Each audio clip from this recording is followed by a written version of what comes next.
SK ചാനലിലേക്ക് സ്വാഗതം.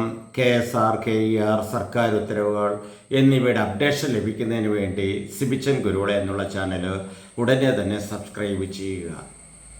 സ്പാർക്കിൽ നിന്നും പെൻ നമ്പർ ലഭിച്ചവർക്ക് സ്പാർക്കിൽ ഇൻഡിവിജ്വൽ ലോഗിൻ, വ്യക്തിഗത ലോഗിൻ രജിസ്റ്റർ ചെയ്യുന്ന വിധമാണ് ഇന്നത്തെ എപ്പിസോഡിൽ വിവരിക്കുന്നത്. സ്പാർക്കിൽ ഇൻഡിവിജ്വൽ ലോഗിൻ, വ്യക്തിഗത ലോഗിൻ രജിസ്റ്റർ ചെയ്യുന്നതിന് മുമ്പ് DDO, drawing and disbursing officer, ജീവനക്കാരൻ്റെ Aadhaar number, mobile number, email ID എന്നിവ സ്പാർക്കിൽ അപ്ഡേറ്റ് ചെയ്തിരിക്കേണ്ടതാണ്. ആ അപ്ഡേഷന് ശേഷമാണ് വ്യക്തിഗത ലോഗിൻ രജിസ്റ്റർ ചെയ്യുന്ന നടപടിയിലേക്ക് പ്രവേശിക്കേണ്ടത്. അതോടൊപ്പം ശ്രദ്ധിക്കേണ്ടത്, സർവീസ് ബുക്കിലെ പോലെ തന്നെയായിരിക്കണം സ്പാർക്കിൽ പേര്. അതോടൊപ്പം തന്നെ ആധാറിൽ ഒരേ രീതിയിലായിരിക്കണം. സർവീസ് ബുക്ക്, സ്പാർക്ക്, ആധാർ, ഈ 3 തലങ്ങളിലും ജീവനക്കാരൻ്റെ പേര് ഒരേ രീതിയിലായിരിക്കണം, സ്പെല്ലിംഗ് ഉൾപ്പെടെ. അതോടൊപ്പം തന്നെ സ്പാർക്കിൽ കൊടുത്തിരിക്കുന്ന ഫോൺ നമ്പരും ആധാറിൽ കൊടുത്തിരിക്കുന്ന ഫോൺ നമ്പരും ഒരേ നമ്പറായിരിക്കണം. ഇതിലെന്തെങ്കിലും വ്യത്യസ്തം ഉണ്ടെങ്കിൽ, ചേഞ്ച് ഉണ്ടെങ്കിൽ, മാറ്റം ഉണ്ടെങ്കിൽ ഇൻഡിവിജ്വൽ ലോഗിൻ രജിസ്ട്രേഷൻ പൂർത്തീകരണം വിജയിക്കുകയില്ലെന്നുള്ള കാര്യവും ഓർത്തിരിക്കേണ്ടതാണ്. സ്പാർക്കിൽ ഇങ്ങനെ ജീവനക്കാരൻ്റെ വ്യക്തിഗത ലോഗിൻ, ഇൻഡിവിജ്വൽ ലോഗിൻ രജിസ്റ്റർ ചെയ്ത് കഴിഞ്ഞാൽ ആ ജീവനക്കാരന് ഒരു യൂസർ നെയിം, പാസ്വേഡ് ലഭിക്കും. അതനുസരിച്ച് DDOയുടെ സഹായമില്ലാതെ എപ്പോൾ ഏത് നിമിഷം വേണമെങ്കിലും നേരിട്ട് സ്പാർക്കിൽ യൂസർ നെയിം, പാസ്വേഡ് ഉപയോഗിച്ച് കയറിയിട്ട് ജീവനക്കാരൻ്റെ സർവീസ് സംബന്ധമായിട്ടുള്ള എല്ലാ കാര്യങ്ങളും നോക്കി മനസ്സിലാക്കാനായിട്ട് സാധിക്കുന്നതാണ്. പക്ഷേ സ്പാർക്കിലെ ഡാറ്റാസ് ഒരു കാരണവശാലും ജീവനക്കാരന് എഡിറ്റ് ചെയ്യാൻ സാധിക്കുകയില്ല. അത് DDO, ഡ്രോയിങ് ആൻഡ് ഡിസ്പേഴ്സിംഗ് ഓഫീസർക്ക് മാത്രമാണ് അത് സാധിക്കുകയുള്ളൂ.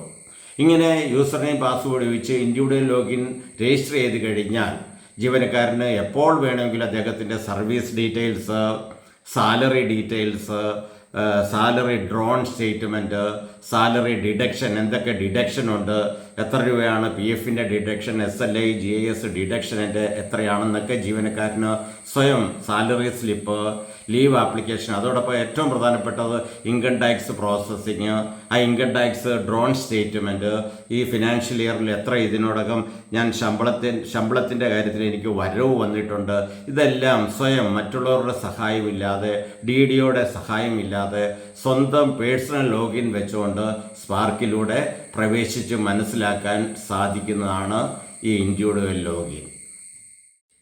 സ്പാർക്കിൽ ഇൻഡിവിജ്വൽ ലോഗിൻ, വ്യക്തിഗത ലോഗിൻ രജിസ്റ്റർ ചെയ്യുന്ന വിധം: സ്പാർക്ക് എന്നുള്ള സോഫ്റ്റ്വെയർ സെലക്ട് ചെയ്യുക. Service and payroll administrative repository for Kerala എന്നുള്ള സ്പാർക്ക് സൈറ്റ് ഓപ്പൺ ചെയ്ത് ഹോം പേജിൽ എത്തിച്ചേർന്നാൽ യൂസർ കോഡ്, പാസ്വേഡ് എന്നൊക്കെ കാണാം. ലോഗിൻ എന്നുള്ള പേജിലാണ്. അതിൻ്റെ തൊട്ട് താഴെ സൈൻ ഇൻ എന്നുള്ളൊരു ബോക്സ് കാണും. അതിൻ്റെ രണ്ടാമത്തെ ഓപ്ഷനായ not registered as user yet register now എന്നുള്ള ആ ഓപ്ഷൻ ക്ലിക്ക് ചെയ്യുക. SPARK user registration for individual users എന്നുള്ള ബോക്സ് കാണാം. അവിടെ ചോദ്യത്തിനനുസരിച്ചുള്ള ആൻസർ എൻ്റർ ചെയ്യേണ്ടതാണ്. ആദ്യം PEN number, permanent employee number, ജീവനക്കാരൻ്റെ പെൻ നമ്പർ എൻ്റർ ചെയ്യുക. അതിനുശേഷം name as in the service book, service ബുക്കിലെ പോലെ തന്നെ പേര് ഇവിടെ എൻ്റർ ചെയ്യേണ്ടതാണ്. അത് തന്നെ ആയിരിക്കണം സ്പാർക്കിലും. അതോടൊപ്പം തന്നെ അത് തന്നെ ആയിരിക്കണം ആധാറിലും ഉണ്ടായിരിക്കേണ്ടത്. തുടർന്ന് ജീവനക്കാരൻ്റെ ഡേറ്റ് ഓഫ് ബർത്ത്, അതിനുശേഷം ജീവനക്കാരൻ്റെ ആധാർ നമ്പർ ഒരു തെറ്റും കൂടാതെ എൻ്റർ ചെയ്യേണ്ടതാണ്. ശേഷം ജീവനക്കാരൻ്റെ മൊബൈൽ നമ്പർ, സ്പാർക്കിൽ എന്താണോ കൊടുത്തിരിക്കുന്ന ആ മൊബൈൽ നമ്പർ തന്നെയായിരിക്കണം ആധാർ എടുക്കാൻ നേരത്തോ അല്ലെങ്കിൽ ആധാറിൻ്റെ അപ്ഡേഷൻ സമയത്തും കൊടുത്ത ഫോൺ നമ്പർ. ഇത് രണ്ടും സെയിം ആയിരിക്കേണ്ടതാണ്. ഇതിലെന്തെങ്കിലും വ്യത്യാസം ഉണ്ടെങ്കിൽ ഇൻഡിവിജ്വൽ ലോഗിൻ പൂർത്തീകരണം വിജയിക്കുകയില്ലെന്നുള്ള കാര്യം ജീവനക്കാർ ഓർത്തിരിക്കേണ്ടതാണ്. എൻ്റർ പാസ്വേഡ് സെറ്റ് ചെയ്യേണ്ടതാണ്. അങ്ങനെ പാസ്വേഡിൽ നിർദ്ദേശിക്കുന്നത് 1 ലോവർ കേസ് ആൽഫബറ്റ് വേണം, 1 അപ്പർ കേസ് ആൽഫബറ്റ് വേണം, 1 ന്യൂമറൽ ആൻഡ് 1 സ്പെഷ്യൽ ക്യാരക്ടർ, ഇതെല്ലാം കൂടി ഉൾപ്പെടുന്ന ഒരു പാസ്വേഡ് സെറ്റ് ചെയ്യേണ്ടതാണ്. അതിനുശേഷം ആ പാസ്വേഡ് വീണ്ടും അടുത്ത ബോക്സിൽ കൊടുത്ത് കൺഫേം പാസ്വേഡിൻ്റെ അവിടെ കൊടുക്കുക. അതിനുശേഷം വെരിഫൈ എന്നുള്ള ബോക്സ് ക്ലിക്ക് ചെയ്യുമ്പോൾ ജീവനക്കാരൻ്റെ മൊബൈൽ നമ്പറിലേക്ക് ഒരു OTP വരും. ആ OTP നമ്പർ ഇവിടെ കൊടുത്ത് സബ്മിറ്റ് ചെയ്ത് കഴിയുമ്പോൾ ജീവനക്കാരൻ്റെ മൊബൈലിലേക്ക് മെസ്സേജും അതോടൊപ്പം തന്നെ ഈ സ്ക്രീനിലും മെസ്സേജ് വരുന്നതാണ്. ഡോണ്ട് മാച്ച് എന്നതുപോലെ എന്തെങ്കിലും സന്ദേശമാണ് ലഭിക്കുന്നതെങ്കിൽ സ്പാർക്കിൽ നൽകിയിരിക്കുന്ന ഡാറ്റാസിൽ വ്യത്യാസം ഉണ്ടായിരിക്കും. രജിസ്ട്രേഷൻ വിജയകരമായിട്ട് പൂർത്തീകരിച്ചിട്ടില്ല എന്ന് മനസ്സിലാക്കിക്കൊള്ളുക.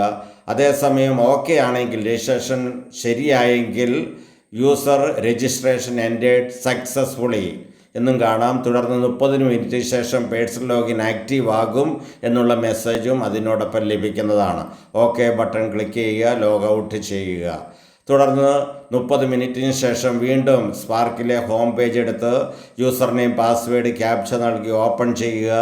പാസ്വേഡ് ചേഞ്ച് എന്നുള്ള ഓപ്ഷൻ ആയിരിക്കും ആദ്യം വരിക. നമുക്കനുസരിച്ച് നമ്മളുടെ ഓർമ്മയിൽ നിലനിൽക്കത്തക്ക രീതിയിൽ അനുസരിച്ച് രേഖപ്പെടുത്തിയതിന് ശേഷം പാസ്വേഡ് ചേഞ്ച് എന്നുള്ള നടപടിക്രമങ്ങൾ പൂർത്തിയാകുക.